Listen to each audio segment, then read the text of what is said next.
there is a river flowing out of the Garden of Eden. And when it comes out of the garden, then it breaks off into 4 rivers. Now, this is unusual because there are streams and other sources of water that contribute to a river, to make it a river. But in this case, in the Garden of Eden, it began in the garden and then split off. Instead of other sources, I need this, I need this, I need this. There was one source in the garden, and then it split off, because in him we live and move and have our being. Everything I need, I find in him.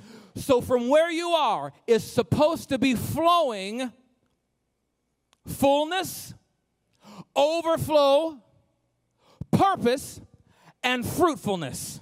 So if God has already hooked us up and given us the ability and the authority to reign, then what is the issue?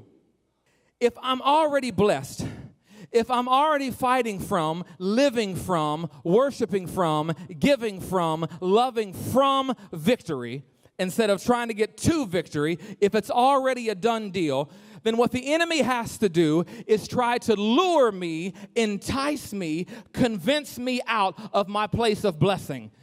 He has to try to come to you and get you to move out of your place of authority. It's interesting, when Eve was partaking of the tree, of all the trees that we hear about, there are 2 trees that are named specifically. 2, the tree of life and the tree of the knowledge of good and evil. Both of these trees were in the middle of the garden. Where was Eve when she ate the fruit? She was in the middle of the garden when the enemy showed up. That means that Eve was more than likely just as close to the tree of life, the tree that she could eat from. She was probably just as close to the tree of life as she was to the tree of the knowledge of good and evil.